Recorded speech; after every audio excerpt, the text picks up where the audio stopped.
In Palestine, Israeli occupation forces continue to intensify its attacks on several areas of central and southern Gaza.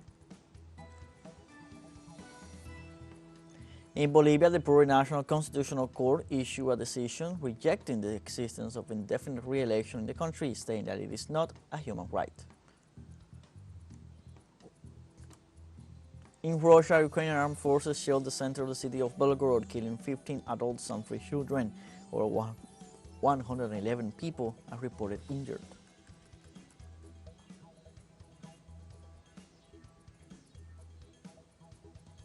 Hello, welcome to From the South. I'm Luis Alberto Matos from the TeleSUR studios in Havana, Cuba. We begin with the news.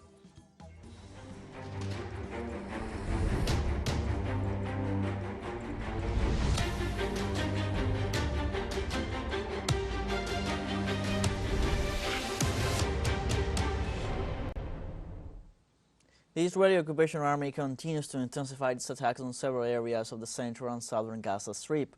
Local media reported that the Tel Aviv regime forces dropped bombs on the Nuseirat refugee camp and the southern town of Rafah, killing and wounding several people. A journalist and several members of his family were identified among those killed during the raids in Nuseirat. Attacks by the Israeli army were also reported around the city of Khan Yunis and the Bureij refugee camp. In the past days, Israel had announced the deployment of 30,000 additional military personnel in Gaza to strengthen its ground operations in those areas of the enclave.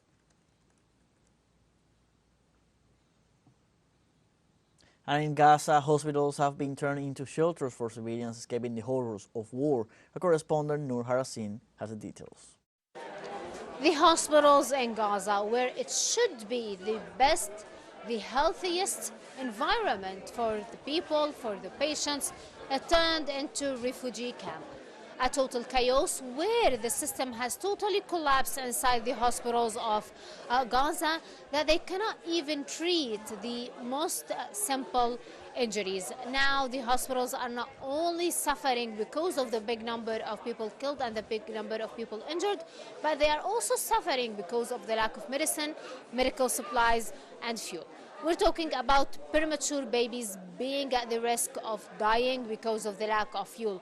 We're talking about people who are injured at also the risk of dying because of the lack of medicine and also the spread of infections and diseases inside the hospital.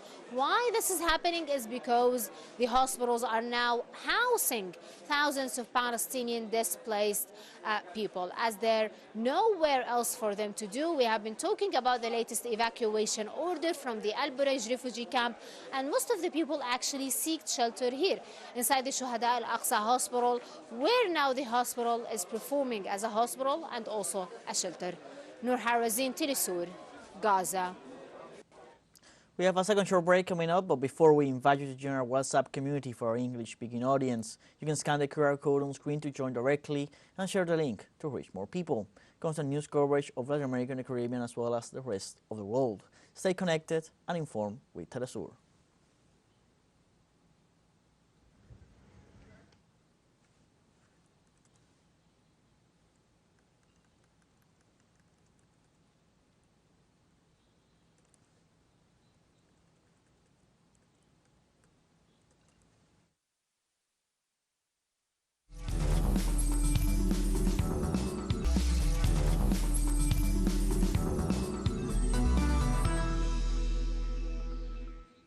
Welcome back from the South. In Bolivia, the National Constitutional Court issued a decision rejecting the existence of indefinite re-election in the country, saying that it is not a human right. The TCP issued Constitutional Resolution 1010-2023, according to which indefinite presidential re-election does not exist in the country. Likewise, the TCP made prevail the advisory opinion made to the Human Rights Inter-American Court with the purpose of interpreting the scope of indefinite presidential re-election in the context of the inter-American system of human rights. Previously, in 2017, former TCP magistrate had authorized former President Evo Morales to run as a candidate with the argument that, according to the same court, re-election constituted a human right.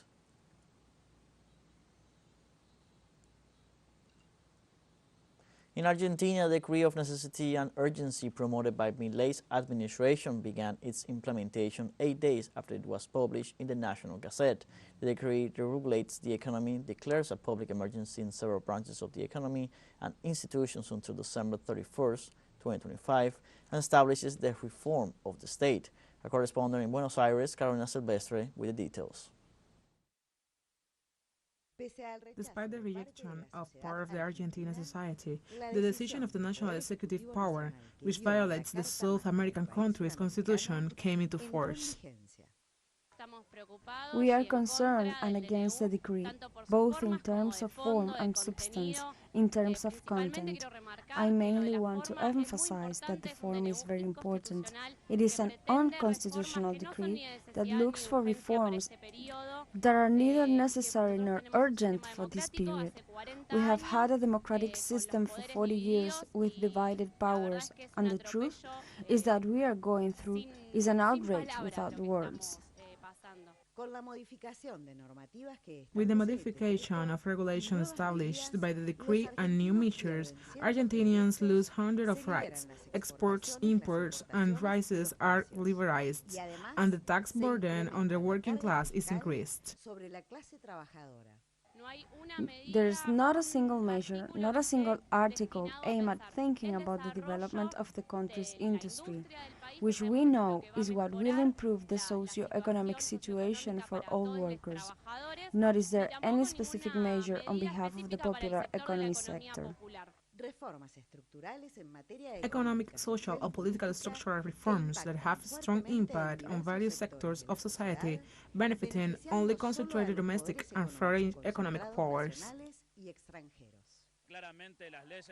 Clearly, the laws that are being introduced, the omnibus law, the decrees of necessity and urgency, all have names and surnames, and they are for the benefit of the most powerful sectors of this country, and clearly not us. In fact, we are the most affected. 120% devaluation fell on our shoulders and our backs. That is the reality. No need to give it much more thinking. The increased debt, layoff, poverty, hunger, and the handover of our sovereignty and natural resources reveal that the outlook is and will be alarming and convulsive in the short term. The context is distressing from all points of view, and since the ballot, the days have been running out, and the scenario is really catastrophic, especially for the social movements. As workers of the popular economy, we are afraid of what will happen in February, April, and March, when the kids start going to school, when the cost of a bus ticket reaches 800 pesos, when they won't have enough money to buy their school supplies and to eat. And although the decree still have to pass through Parliament next March to be approved or rejected, and the judiciary will have yet defined its constitutionality, it will remain in force until the legislature and the judiciary issue their rulings. Carolina Silvestre, TeleSUR, Buenos Aires. Hundreds of Afro-Brazilian religious people anticipated on Friday the New Year's Eve celebration in Rio de Janeiro with a procession and ceremony of homage to the goddess Yemaya.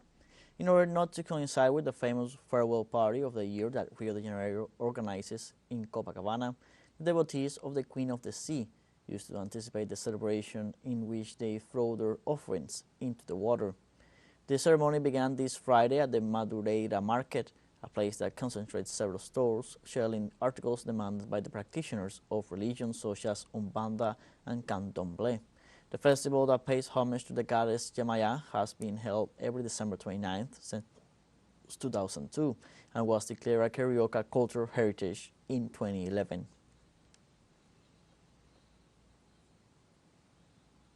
In Brazil also, Rio de Janeiro's iconic Christ the Redeemer statue was dressed Friday night in Pelé's yellow jersey to commemorate the first anniversary of the football legend's death. The 30-meter-high statue was illuminated with an image of the national jersey, which included the famous number 10 and Pelé's signature. The Brazilian king of football won a record 3 World Cups and became one of the most imposing sports figures of the last century. Pelé died at the age of 82 on December 29, 2022. He had been undergoing treatment for colon cancer since 2021. The medical center where he was hospitalized reported that he died of multi-organ failure caused by cancer. The statue of Christ with open arms welcomes millions of selfie-taking tourists every year.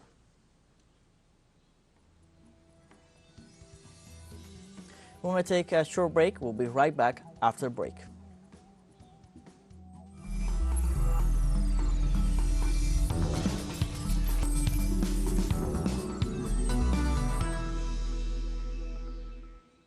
Welcome back from the south. On Saturday, the Ukrainian armed forces shelled the center of the city of Belgorod.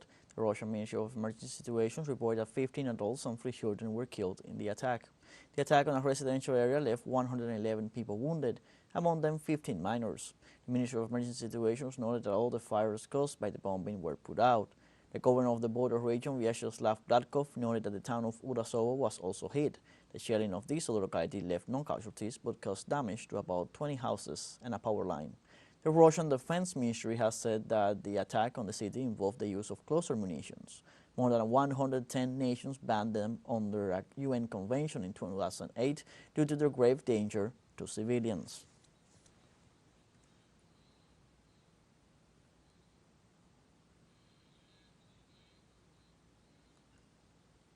The Russian Defense Ministry confirmed that the attack on the center of the Russian city Belgorod was carried out with cluster munitions.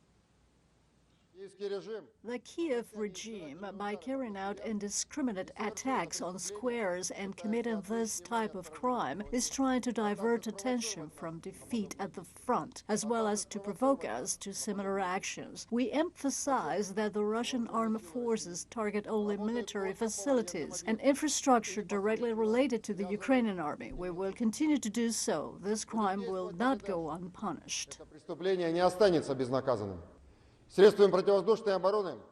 Air defense systems intercepted the Olka missile and most of the Vampire MLRS rockets. Several rockets and cluster parts from the downed Olka missile hit the city of Belgorod. As a result, 12 adults and 2 children have died and 108 people have been injured. In the event of a direct hit by Olka missiles with cluster munitions on the city, the consequences would have been far more severe. The governor of the city of Belgorod also commented on the Ukrainian shelling on Saturday and suspended all work in the region. He indicated municipal authorities are already reviewing the situation in the city. Today we have experienced the heaviest toll in the last 2 years that the Ukrainian armed forces have brought on with their shelling on Belgorod city. I have informed the President of the Russian Federation and the Prime Minister about the situation in the city. We just held a meeting of the Emergency Council.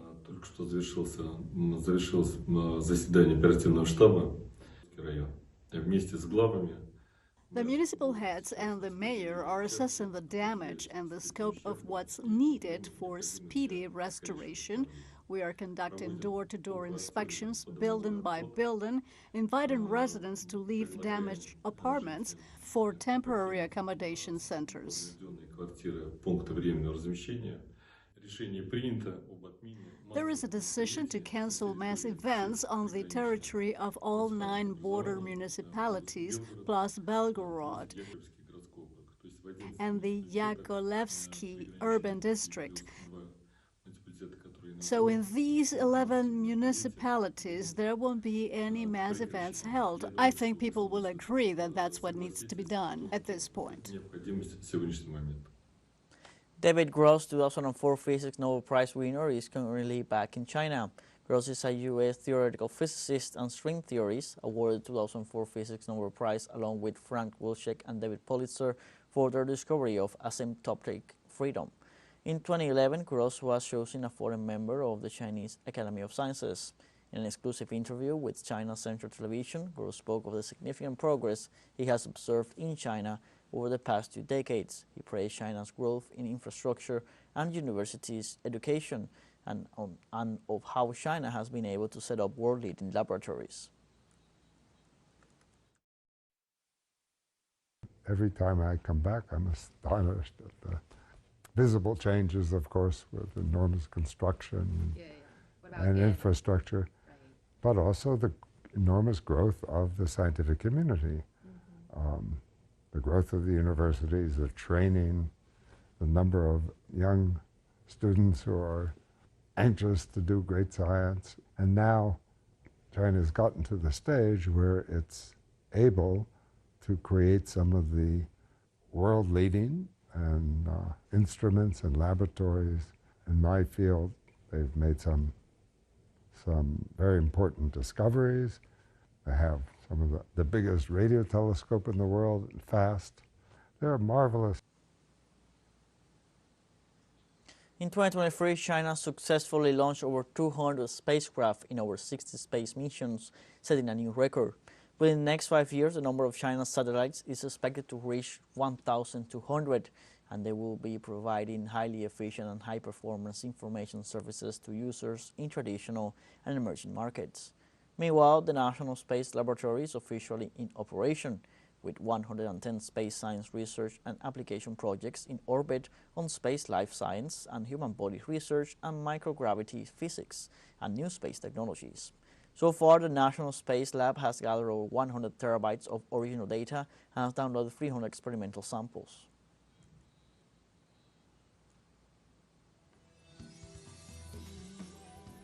We have come to the end of this news brief. You can find these and many other stories on our website at telesurenglish.net. You can also join us on our social medias on Facebook, X, Instagram, Telegram, and TikTok.